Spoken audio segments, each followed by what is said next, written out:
Nagsalita na si Vice President Sara Duterte tungkol po sa ilang issue gaya po ng pagbawas sa kanyang security, paggamit ng budget, pati na ang pag-resign niya sa DepEd. Wala pang komento ang Malacanang sa mga sinabi ng bise. Balitang hatid ni Marisol Abduraman. Ngayon lang muli nagpaunlak ng panayam ang Vice Presidente matapos ang formal na i-turnover ang pamumuno sa DepEd. Ang mga dahilan ng kanyang pagbibitiw bilang miyembro ng gabinete, hindi pa raw niya kayang isa-isahin.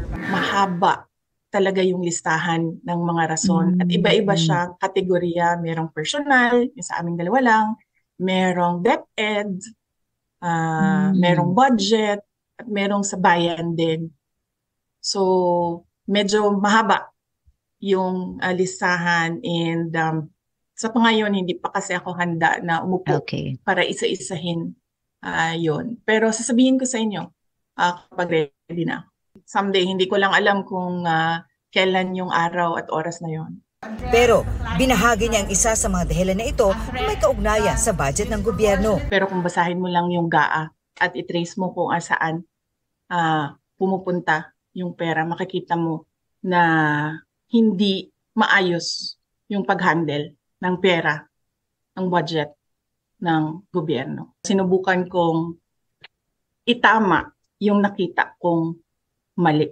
Pero syempre, wala akong nakuhang suporta, wala akong nakitang pagbabago. Kaya sabi ko, hindi siya mauulit sa akin sa budget ng 2025. Hindi ko na kaya na ako pa rin yung hawak ng Department of Education budget and uulitin lang yung ginawa dati. Kumusta po ang relasyon mo ngayon kay BBM po, ma'am? Oh, hindi na kami nagkita at hindi na kami nag-usap ni President Marcos.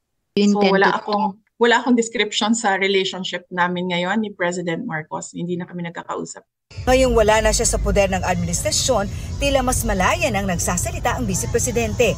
Kung sino yung nakikita ninyo nagre-react publicly and privately sa mga sinasabi ko, yan yung mga tao na natatamaan sa mga sinabi ko sa statements ko, yung hindi tapat sa serbisyo, hindi tapat sa kanilang trabaho, at hindi tapat sa pagsisilbi sa bayan. Yung frustration ko as a Vice President and as a Filipino sa mga nangyayari or naririnig natin sa ating gobyerno, nilabas ko. Sinabi ko naman noon, di ba, hindi ako gumagalaw para sa administrasyon, hindi ako gumagalaw para sa oposisyon, hindi politika, kundi para sa bayan.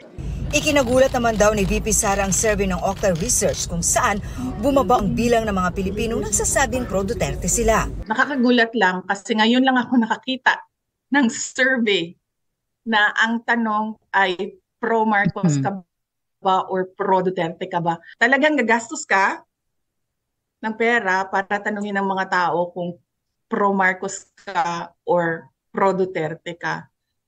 Dapat siguro nilagay doon, pro-Pilipinas ka ba? I'm sure lahat yun lilipat doon sa pro-Pilipinas. Mababasa mo naman kaagad ang motibo dyan is perpetuation in power.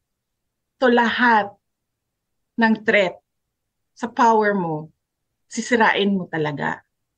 It's very obvious. Sa lahat ng naririnig mo, nakikita mo na ginagawa, ang motibo dyan is ayaw ko na bumaba sa akin na ito forever. Kaya sirain ko kayo lahat. Wala akong pakialam kung totoo man o hindi ang paninira ko sa inyo. Basta lang masira kayo. Yan yung motibo dyan. It's all about politics. Everything is all about politics and power. Kinumusta din namin ang Vice kung kumusta ang kanyang seguridad ngayon. Kasi yung mga surveillance, yung mga casing, ano yan ganyan mangharas ang PNP. Modus yan ng PNP pag gusto nilang mangharas ng tao.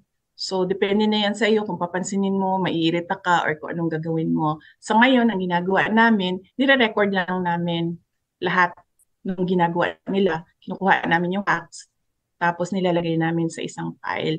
Do I feel threatened? Yes po. This is not the first time na nagkaroon kami ng problema sa politika as a family.